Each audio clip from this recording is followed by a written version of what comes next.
Welcome to wishful ಅಡುಗೆ ಮನೆ. ಇವಾಗ ಏನ್ ಮಾಡ್ತಾ ಇದೀವಿ ಪ್ರತಿಭಾ? ಇವತ್ತು ನಾವು ರವೆಯಿಂದ ಕಡಿಮೆ ಟೈಮಲ್ಲಿ ದಿಢೀರ್ ಅಂತ ಒಂದು ರೆಸಿಪಿನ ಮಾಡೋಣ. ಯಾವಾಗಲೂ ರವೆಯಿಂದ ಉಪ್ಪಿಟ್ಟು, ಕೇಸರಿ ಬಾತು ಆ ಥರ ತಿಂತೀವಿ. ಇವತ್ತೊಂದು ಹೊಸ ರೆಸಿಪಿನ ಟ್ರೈ ಮಾಡೋಣ. ಸೊ ನೋಡಿ, ಇವಾಗ ಇಲ್ಲಿ ನಾನೊಂದು ಬಾಣಲೆನ ಇಟ್ಕೊಂಡಿದ್ದೀನಿ, ಕಡಾಯಿನ ಇಟ್ಕೊಂಡಿದ್ದೀನಿ. ಇದನ್ನ ಹೈ ಫ್ಲೇಮಲ್ಲಿ ಇಟ್ಕೊಂಡಿರೋದು. ಇವಾಗ ಇದ್ರ ಒಳಗಡೆ ನಾನು ಒಂದು 3 ಇಂದ 4 ಸ್ಪೂನ್ ಅಷ್ಟು ಎಣ್ಣೆನ ಹಾಕೋತಾ ಇದ್ದೀನಿ. ಎಣ್ಣೆ ಚೆನ್ನಾಗಿ ಬಿಸಿ ಆಗೋಣ. ಇದ್ರ ಒಳಗಡೆ ಸ್ವಲ್ಪ ಸಾಸಿವೆನ ಹಾಕೊಳ್ಳೋಣ. ಎಣ್ಣೆ ಬದಲು ತುಪ್ಪ ಬೇಕಾದ್ರೆ ಹಾಕ್ಬೋದಾ? ಎಣ್ಣೆ ಬದಲು ತುಪ್ಪ ಹಾಕೋಬಹುದು, ಬಟ್ ಈ ರೆಸಿಪಿಗೆ ನೀವು ಹಾಕೊಂಡ್ರೆ ಫ್ಲೇವರ್ ಚೆನ್ನಾಗಿ ಕೊಡಲ್ಲ. ಹಂಗಾಗಿ ಕಂಪಲ್ಸರಿ ಎಣ್ಣೆನೆ ಹಾಕೋಬೇಕು. ಈ ಸಾಸಿವೆ ಚೆನ್ನಾಗಿ ಸಿಡಿಬೇಕಾಶ. ನೋಡಿ, ಇಲ್ಲಿ ಸಾಸಿವೆ ಸಿಡಿತಾ ಇರಬೇಕಾದ್ರೆ ಇಲ್ಲಿ ನಾನು ಕಡಲೆಬೇಳೆನ ತಗೊಂಡಿದ್ದೀನಿ. ಒಂದು 1/4 ಕಪ್ ಆಗುವಷ್ಟು ಕಡಲೆಬೇಳೆ ಇದೆ. ಒಂದು ಹಿಡಿ ಆಗುತ್ತೆ ಅಷ್ಟೇ. ಸೊ ಅದ್ರ ಜೊತೆ ಹಸಿ ಮೆಣಸಿನ್ಕಾಯಿನ ಕಟ್ ಮಾಡಿ ಹಾಕೋತಾ ಇದ್ದೀನಿ. ಸ್ವಲ್ಪ ಕರಿಬೇವನ್ನ ಹಾಕೊಳ್ಳೋಣ. ಇಷ್ಟನ್ನೂ ಒಂದು ಸ್ವಲ್ಪ ಕೆಂಪುದಾಗ ಆಗೋ ತನಕ ಹುರ್ಕೊಳ್ಳೋಣ ಆಶಾ. ಇಲ್ಲಾಂದ್ರೆ ಬಾಯಿಯಲ್ಲಿ ಹಸಿ ಹಸಿ ಫ್ಲೇವರ್ ಕೊಡುತ್ತೆ. ನೋಡಿ, ಕಡಲೆಬೇಳೆ, ಹಸಿ ಮೆಣಸಿನಕಾಯಿ, ಕರಿಬೇವಿನ ಸೊಪ್ಪು 3 ಕೂಡ ಚೆನ್ನಾಗಿ ಫ್ರೈ ಆಗಬೇಕು. ಹೌದು. ಸೊ ಇದನ್ನ ಫ್ರೈ ಮಾಡ್ಕೊಂಡು ಬರೋಣ. ನೋಡಿ, ಇದು ಕಡಲೆಬೇಳೆ ಚೆನ್ನಾಗಿ ಕೆಂಪಾಗಿದೆ. ಇವಾಗ ನಾವು ಇದ್ರ ಒಳಗಡೆ 2 ಕಪ್ ಅಷ್ಟು ರವೆನ ಹಾಕೊಳ್ಳೋಣ. ಇದು ಉಪ್ಪಿಟ್ಟಿನ ರವೆನಲ್ಲ? ಉಪ್ಪಿಟ್ಟಿನ ರವೆನೆ. ಸೊ ಇವಾಗ ಈ ಉಪ್ಪಿಟ್ಟಿನ ರವೆನು ನೀವು ನಾರ್ಮಲ್ ಆಗಿ ಉಪ್ಪಿಟ್ಟು ಮಾಡ್ಕೋಬೇಕಾದ್ರೆ ರವೆನ ಹುರ್ಕೋತಿರಲ್ಲ ಕೆಂಪದಾಗಿ, ಆ ತರ ಹುರ್ಕೋಬೇಕು ಇದನ್ನ. ಸೊ ಅವಾಗ ಏನಾಗುತ್ತೆ, ಮೃದುವಾಗಿ ಸಾಫ್ಟ್ ಆಗಿ ನಮ್ದು ಈ ರೆಸಿಪಿ ಬರುತ್ತೆ. ನೋಡಿ, ಎಷ್ಟು ಚೆನ್ನಾಗಿ ಕೆಂಪು ಹುರ್ಕೊಂಡಿದ್ದಾರೆ. ಇದನ್ನ ಗಮ್ ಅಂತ ವಾಸನೆ ಬರ್ತಾ ಇದೆ ರವೆ ಹುರಿದಿರೋದು. ಇವಾಗ ನಾನು ಸ್ಟವ್ನ ಆಫ್ ಮಾಡ್ಕೊಂಡಿದ್ದೀನಿ. ಸೊ ನೋಡಿ, ಇದನ್ನ ಇವಾಗ ಚೆನ್ನಾಗಿ ಹುರಿದಿದೆ. ನೋಡಿ, ಇವಾಗ ತಣ್ಣಗಾಗಿ ಇಟ್ಕೊಳ್ಳೋಣ. ತಣ್ಣಗಾಗೋ ಅಷ್ಟರೊಳಗೆ ಇದ್ರ ಜೊತೆ ತಿನ್ನೋದಕ್ಕೆ ಒಂದು ಚಟ್ನಿನ ಮಾಡ್ಕೊಳ್ಳೋಣ. ಯಾವ್ದು ಚಟ್ನಿ ಪ್ರತಿಭಾ? ಕಡಲೆ ಬೀಜದ ಚಟ್ನಿ ಮಾಡ್ಕೊಳ್ಳೋಣ. ನೋಡಿ, ಅದನ್ನ ರೆಡಿ ಮಾಡ್ಕೊಳ್ಳೋಣ. ನೋಡಿ, ಇವಾಗ ಚಟ್ನಿಗೆ ಇಲ್ಲಿ ಮಿಕ್ಸಿ ಜಾರ್ ತಗೊಂಡಿರೋದು, ಅದ್ರ ಒಳಗಡೆ ಹುರಿದಿರೋದು ಕಡಲೆ ಬೀಜನ ನಾನು ಹಾಕೋತಾ ಇದ್ದೀನಿ. ಒಂದು ಬೌಲ್ ಅಷ್ಟಿದೆ. ನೋಡಿ, ಒಂದು ಬೌಲ್ ಅಷ್ಟು ಹುರಿಗಡಲೆನ ಹಾಕೊಳ್ತಾ ಇದ್ದೀವಿ. ಇವಾಗ ಇದಕ್ಕೆ ಶುಂಠಿ ಹಾಕೊಳ್ಳೋಣ, ಹಸಿಮೆಣಸಿನ್ಕಾಯಿನ ಹಾಕೊಳ್ಳೋಣ. ನೋಡಿ, ಇನ್ಸ್ಟೆಂಟ್ ಆಗಿ ಬೇಗ ಮಾಡ್ಕೋಬೋದು ನಾವು. ಕರಿಬೇವು ಹಾಕೊಳ್ಳೋಣ. ಆಮೇಲೆ ಒಂದು ಸ್ವಲ್ಪ ಕೊತ್ತಂಬರಿ ಸೊಪ್ಪನ್ನು ಹಾಕೊಳ್ಳೋಣ. ರುಚಿ ನೋಡಿ ಉಪ್ಪನ್ನು ಹಾಕೊಳ್ಳಿ. ಸ್ವಲ್ಪ ಸಕ್ಕರೆನ ಹಾಕೊಳ್ಳೋಣ. ಇವಾಗ ಇದಕ್ಕೆ ನಾವು 1 ಸ್ಪೂನ್ ಅಷ್ಟು ಮೊಸರನ್ನ ಹಾಕೊಳ್ಳೋಣ. ತುಂಬ ಡಿಫ್ರೆಂಟ್ ಚಟ್ನಿ ಇದೆ, ಇನ್ಸ್ಟೆಂಟ್ ಆಗಿ ಆಗುತ್ತೆ ಮತ್ತು ತಿನ್ನೋಕೆ ಮಾತ್ರ ತುಂಬ ಸಖತ್ತಾಗಿ ಟೇಸ್ಟ್ ಕೊಡುತ್ತೆ.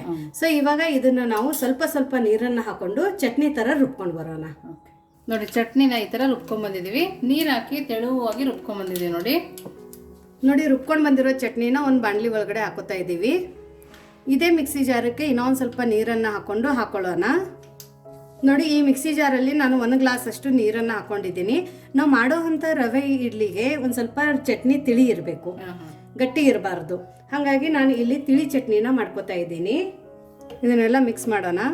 ನೋಡಿ, ಚಟ್ನಿ ಇಷ್ಟು ತಿಳಿಯಾಗಿದೆ. ಇನ್ನೂ ಬೇಕಂದ್ರೆ ನೀವು ಇನ್ನೊಂದು ಅರ್ಧ ಗ್ಲಾಸ್ ಅಷ್ಟು ನೀರನ್ನು ಹಾಕೋಬಹುದು. ತುಂಬ ತೆಳುವಿದ್ರೆ ತುಂಬ ಚೆನ್ನಾಗಿರುತ್ತೆ. ಇವಾಗ ಇದಕ್ಕೆ ನಾನು ಒಗ್ಗರಣೆನ ಮಾಡ್ಕೊಂಡಿದ್ದೀನಿ.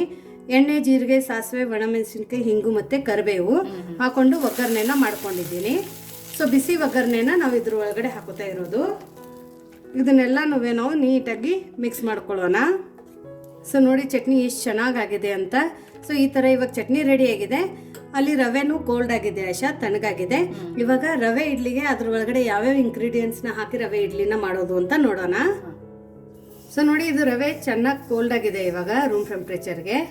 ಈ ಥರ ರವೆನ ಹುರ್ಕೊಂಡು ಕಂಪ್ಲೀಟಾಗಿ ಇವಾಗ ಕೋಲ್ಡ್ ಆದ ನಂತರ ಏರ್ ಟೈಟ್ ಕಂಟೈನರಲ್ಲಿ ಹಾಕೊಂಡು ನಮ್ಗೆ ಯಾವಾಗ ಬೇಕು ಅವಾಗ ನಾವು ಮುಂದಿನ ಇಂಗ್ರೀಡಿಯೆಂಟ್ಸ್ ಅಂದ್ರೆ ಮೊಸರೆಲ್ಲ ಹಾಕೊಂಡು ಅವಾಗ ಮಿಕ್ಸ್ ಮಾಡಿ ದಿಢೀರ್ ಅಂತ ಮಾಡ್ಕೋಬಹುದು. ಮತ್ತೆ ಇದು ರವೆ ಇಡ್ಲಿ ಪ್ರೀಮಿಕ್ಸ್ ಇದೇ ಥರ ಮಾಡ್ತಾರೆ. ಒಂದ್ಸರ್ತಿ ನೀವು ಈ ಥರ ಪ್ರೀಮಿಕ್ಸ್ ಅನ್ನ ಮಾಡ್ಕೊಳ್ಳಿ. ಆಮೇಲೆ ಯಾವಾಗ ಬೇಕು ಅವಾಗ ಇಡ್ಲಿನ ಮಾಡ್ಕೊತೀನಿ. ಇದು ಆಲ್ಮೋಸ್ಟ್ ನಿಮಗೆ 1 ಮಂತ್ ತನಕನೂ ಏನೂ ಆಗಲ್ಲ. ಚೆನ್ನಾಗಿ ಫ್ರೈ ಮಾಡಿರೋದ್ರಿಂದ 1 ಮಂತ್ ತನಕನೂ ಇರುತ್ತೆ. ಸೊ ಇವಾಗ ನಾವು ರುಚಿ ನೋಡಿಕೊಂಡು ಉಪ್ಪನ್ನು ಹಾಕೊಳ್ಳೋಣ. ಸ್ವಲ್ಪ ಕೊತ್ತಂಬರಿ ಸೊಪ್ಪನ್ನು ಹಾಕೊಳ್ಳೋಣ. ಕೊತ್ತಂಬರಿ ಸೊಪ್ಪು ಈ ರೆಸಿಪಿಗೆ ಸ್ವಲ್ಪ ಜಾಸ್ತಿನೇ ಹಾಕೊಳ್ಳಿ, ತುಂಬ ಚೆನ್ನಾಗಿ ಟೇಸ್ಟು ಮತ್ತು ಫ್ಲೇವರ್ ಕೊಡುತ್ತೆ. ಇದಕ್ಕೆ ನಾವು ಕ್ಯಾರೆಟ್ ಕೂಡ ಹಾಕೋಬಹುದಾ? ಹೌದು, ತುರಿದಿರೋದು ಕ್ಯಾರೆಟ್ ಹಾಕೋಬಹುದು. ಕ್ಯಾಶ್ಯೂ ನಟ್ ನೀವು ಹುರಿಬೇಕಾದ್ರೆ ಕಾಜುನ ಹಾಕೋಬಹುದು. ಸೊ ನೋಡಿ, ಇಲ್ಲಿ ನಾನು ಹುಳಿ ಮೊಸರು 2 ಕಪ್ ಅಷ್ಟು ತಗೊಂಡಿರೋದು. 2 ಕಪ್ ರವೆಗೆ 2 ಕಪ್ ಅಷ್ಟು ಮೊಸರು ತಗೋಬೇಕು. ಹುಳಿ ಮೊಸರು ಇದ್ರೆ ಇನ್ನೂ ರೆಸಿಪಿ ತುಂಬಾ ಚೆನ್ನಾಗಿ ಬರುತ್ತೆ. ಇದೆಲ್ಲನೂ ನಾವು ನೀಟಾಗಿ ಮಿಕ್ಸ್ ಮಾಡ್ಕೊಳ್ಳೋಣ. ನೋಡಿ ಇವಾಗ ಈ ಥರ ಕಲಿಸ್ಕೊಂಡಿದ್ದೀವಿ. ಸೊ ನೋಡಿ ಇವಾಗ 2 ಕಪ್ ಮೊಸರಲ್ಲಿ ಇದು ಕರೆಕ್ಟಾಗಿ ಮಿಕ್ಸ್ ಆಗಿದೆ. ಸೊ ಇದಕ್ಕೆ ಇದು ಗಟ್ಟಿ ಇದೆ, ಇದು ಬ್ಯಾಟರ್ ಗಟ್ಟಿ ಇದ್ರೆ ಇಡ್ಲಿನೂ ಗಟ್ಟಿ ಬರುತ್ತೆ. ಒಂದು ಸ್ವಲ್ಪ ನೀರನ್ನು ಹಾಕೊಳ್ಳೋಣ. ಮೊಸರು ಬಾಂಡ್ಲಿಗೆ ನಾನು ಸ್ವಲ್ಪ ನೀರನ್ನು ಹಾಕೊಂಡು ಹಾಕೋತಾ ಇದ್ದೀನಿ. ಬಟ್ ಇಷ್ಟೇ ನೀರು ಸಾಕಾಗಲ್ಲ, ನಾವು ಇನ್ನೊಂದು ಸ್ವಲ್ಪ ನೀರನ್ನು ಹಾಕೊಳ್ಳೋಣ. ಫಸ್ಟ್ ಇದನ್ನು ಬೀಟ್ ಮಾಡಿ ಸ್ವಲ್ಪ ಸ್ವಲ್ಪ ನೀರನ್ನು ಹಾಕೊಂಡು ನಾವು ಇಡ್ಲಿ ಬ್ಯಾಟರ್ ಥರ ಮಾಡ್ಕೊಳ್ಳೋಣ. ಸೊ ನೋಡಿ ಇದು ಕರೆಕ್ಟಾಗಿ ಇವಾಗ ಮಿಕ್ಸ್ ಆಗಿದೆ. ಇವಾಗ ಇದ್ರ ಒಳಗಡೆ ನಾವು ಇನ್ಸ್ಟಂಟ್ ಫರ್ಮೆಂಟೇಷನ್ಗೋಸ್ಕರ ಈನೋನ ಹಾಕೋತಾ ಇದ್ದೀವಿ. ಸೊ ನೋಡಿ ಇಲ್ಲಿ ಫ್ರೂಟ್ ಈನೋನ ಕಟ್ ಮಾಡಿಬಿಟ್ಟು ನಾವು ಇದ್ರ ಒಳಗಡೆ ಹಾಕೊಳ್ಳೋಣ. ಹಾಕೊಂಡ್ಬಿಟ್ಟು ಇಮಿಡಿಯೇಟಾಗಿ ಮಿಕ್ಸ್ ಮಾಡ್ಕೋಬೇಕು. ಇಮಿಡಿಯೇಟಾಗಿ ಮಿಕ್ಸ್ ಮಾಡ್ಕೋಬೇಕು ಇದನ್ನು. ನೋಡಿ ಎಷ್ಟು ಚೆನ್ನಾಗಿ ಫರ್ಮೆಂಟ್ ಆಗಿದೆ, ಬಬಲ್ಸ್ ಥರ ಬಂದ್ಬಿಟ್ಟಿದೆ, ಹಿಟ್ಟು ಉಗ್ತಾ ಇದೆ. ಸೊ ನೋಡಿ ಇದನ್ನು ಚೆನ್ನಾಗಿ ಮಿಕ್ಸ್ ಆಗಿದೆ. ಇವಾಗ ನಾವು ಇಮಿಡಿಯೇಟಾಗಿ ಈನೋ ಹಾಕಿದ ನಂತರ ಸುಮಾರು ಹೊತ್ತು ಹಿಟ್ಟನ್ನು ಹೀಗೆ ಬಿಡಬಾರ್ದು. ಸೊ ಹಾಗಾಗಿ ಈನೋ ಹಾಕಿದ ನಂತರ ಇಮಿಡಿಯೇಟಾಗಿ ನಾವು ಇದನ್ನು ಈ ಬ್ಯಾಟರನ್ನು ಇಡ್ಲಿ ಪ್ಲೇಟಕ್ಕೆ ಹಾಕೊಳ್ಳೋಣ. ಇಲ್ಲಿ ನೋಡಿ ಬ್ಯಾಟರು ರೆಡಿಯಾಗಿದೆ. ಇಲ್ಲಿ ನಾನು ಇಡ್ಲಿ ಪಾತ್ರೆಯಲ್ಲಿ ಸ್ವಲ್ಪ ನೀರನ್ನು ಹಾಕೊಂಡು ಈ ನೀರನ್ನು ಬಿಸಿ ಮಾಡೋಕೆ ಇಟ್ಕೊಂಡಿದ್ದೆ. ಯಾಕಂದರೆ ಕೋಲ್ಡ್ ನೀರಲ್ಲಿ ಯಾವತ್ತೂ ಇಡ್ಲಿನ ಹಚ್ಚಬಾರ್ದು, ಇಲ್ಲಾಂದ್ರೆ ಇಡ್ಲಿ ಗಟ್ಟಿ ಬರುತ್ತೆ. ಸೊ ಫಸ್ಟ್ ನೀರನ್ನು ಇನ್ನೊಂದು ಸ್ವಲ್ಪ ಬಿಸಿ ಆಗೋ ತನಕ ವೇಟ್ ಮಾಡೋಣ. ನೋಡಿ ಇವಾಗ ನೀರು ಚೆನ್ನಾಗಿ ಕಾಯ್ದಿದೆ. ಇಲ್ಲಿ ಇಡ್ಲಿ ಪ್ಲೇಟಕ್ಕೆ ಒಂದು ಸ್ವಲ್ಪ ಎಣ್ಣೆನ ಒರೆಸ್ಕೊಂಡಿರೋದು. ಸೊ ಇವಾಗ ಇಮಿಡಿಯೇಟಾಗಿ ನಾವು ಮಾಡ್ಕೊಂಡಿರೋಂಥ ರವೆ ಇಡ್ಲಿ ಬ್ಯಾಟರನ್ನು ಹಾಕೊಳ್ಳೋಣ. ಸೊ ನೋಡಿ ಈ ಥರ 2 ಕಪ್ ರವೆಯಿಂದ 21 ಇಡ್ಲಿ ಆಗಿದೆ ನಮ್ಮದು. ಸೊ ಇವಾಗ ಇದನ್ನು ಮುಚ್ಚಿಬಿಟ್ಟು ಆಶಾ ಹೈ ಟು ಮೀಡಿಯಂ ಫ್ಲೇಮಲ್ಲಿ ಒಂದು 10 ರಿಂದ 12 ನಿಮಿಷ ಇದನ್ನು ಇಡ್ಲಿನ ಸ್ಟೀಮ್ ಮಾಡ್ಕೊಳ್ಳೋಣ. ನೋಡಿ ಇವಾಗ 13 ನಿಮಿಷ ಆಗಿದೆ. ನಾನು ಸ್ಟೋವ್ನ ಆಫ್ ಮಾಡ್ತಾ ಇದ್ದೀನಿ. ಇವಾಗ ತೆಗೆದ್ಬಿಟ್ಟು ನೋಡೋಣ. ವಾವ್, ಎಷ್ಟು ಚೆನ್ನಾಗಿ ಬಂದಿದೆ ನೋಡಿ, ಎಷ್ಟು ಚೆನ್ನಾಗಿ ಉಬ್ಬಿದೆ ಕೂಡ. ಸೊ ನೋಡಿ ಇವಾಗ ಇದನ್ನ ತೆಗೆದ್ಬಿಟ್ಟು ನೋಡೋಣ. ನೋಡಿ ಬಿಸಿನಲ್ಲೇ ತೆಗಿಬೋದು, ಬಿಸಿನಲ್ಲೇ ಎಷ್ಟು ಚೆನ್ನಾಗಿ ಬಂದಿದೆ ನೋಡಿ, ಉದ್ರಾಗಿ ಎಷ್ಟು ಚೆನ್ನಾಗಿ ಇಡ್ಲಿ ಬಂದಿದೆ. ಇನ್ನೊಂದು ತೆಗೆದ್ಬಿಟ್ಟು ನೋಡೋಣ. ನೋಡಿ ಎಷ್ಟು ಚೆನ್ನಾಗಿ ಬಂದಿದೆ. ಇದನ್ನ ಚಟ್ನಿ ಜೊತೆ ಸರ್ವ್ ಮಾಡೋಣ ಆಶಾ. ಸೊ ನೋಡಿ ಇದ್ರ ಮೇಲೆ ಇನ್ನೊಂದು ಸ್ವಲ್ಪ ಚಟ್ನಿನ ಹಾಕೊಳ್ಳೋಣ. ಎಷ್ಟು ಚೆನ್ನಾಗಿರುತ್ತೆ ನೋಡಿ. ನೋಡಿ ನೋಡೋಕೆ ಕೂಡ ಎಷ್ಟು ಚೆನ್ನಾಗಿದೆ, ತುಂಬಾನೇ ಟೇಸ್ಟಿಯಾಗಿರುತ್ತೆ. ಇಡ್ಲಿ ಅಂದರೆ ಎಲ್ಲರೂ ಇಷ್ಟಪಡ್ತಾರೆ. ಸೊ ಇದನ್ನ ನಾವು ಈ ಥರ ಬಿಸಿ ಬಿಸಿಯಾಗಿ ರವೆ ಇಡ್ಲಿನ ಎಂಜಾಯ್ ಮಾಡೋಣ.